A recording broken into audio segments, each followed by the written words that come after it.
আসছে। লিপি তোমার স্বামী আসছে। এসো এসো এসো। আইডিয়া। লিপি পুরো হিজড়া। চলো এবার আর আমার বউ আমাকে চিনতে পারবে না, আর তোমার স্বামীও আর আমাকে নিয়ে তোমাকে সন্দেহ করবে না। চলো তোমার ঘরে ঢুকে তোমার খাটে শুয়ে গল্প করবো। ওই দেখো মা পাপা কি সেজেছে। এই ও তোর পাপা না, চলে আয়। এটা কে লিপি? হিজড়া। কেন রে মতো তোর বউয়ের কাছে শুয়েছি বলে কি তোর বউকে আমি নিয়ে এনেছি নাকি? হ্যাঁ দেখবি অভিশাপ দিয়ে তোকে শেষ করে দেবো। না না, তুমি শুলে কোনো সমস্যা নেই। যদি কোনো পুরুষ হতো তাকে আমি গুলি করে উড়িয়ে দিতাম। থানা থেকে ফোন করেছে। হ্যালো, স্যার একটা মহিলার ছোট্ট বাচ্চা মেয়ে কিডন্যাপ হয়ে গেছে। কে কিডন্যাপ করেছে বলুন, আমি তাকে গুলি করে উড়িয়ে দেবো। উনি বলছেন একটা হিজড়া। স্যার কি করব?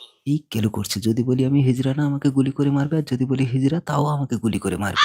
ঠিক আছে, আপনারা আমার বাড়ি চলে আসুন। তার মানে তুই মেয়েটাকে কিডন্যাপ করে এসে আমার বাড়িতে লুকিয়েছিস? স্যার উনি এসেছেন। উমাগো এ তো আমার বউ, তার মানে আমার মেয়ে কিডন্যাপ হয়েছে। স্যার এই হিজড়াটাই আমার বাচ্চাকে কিডন্যাপ করেছে। এই আমার মেয়েকে আমি কিডন্যাপ করবো না? এই দাঁড়া দাঁড়া, তুই তো হিজড়া, তোর মেয়ে হলো কি করে? স্বামী, ও আসলে তোমার ভাই হিজড়া সেজে আমার সাথে প্রেম করে। বন্দুকটা এখানে রেখে দিচ্ছি, তুমি আগে তুললে ওকে গুলি করবে, আর তুই আগে তুললে ওকে গুলি কর। বৌদি তুমি তুলে আমাকে মারো। না তুমি তো আমি তুলে তোমাকে মারবো? মার তাহলে মারছি কিন্তু বৌদি। না। লিপি পিছে দেখো। এই কোথায় পালাচ্ছিস?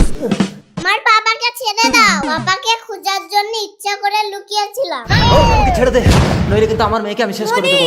এক পাও এগোবি না অফিসার। সবাই দাঁড়িয়ে যাও। হাতে করে কামড়ে দিয়েছে।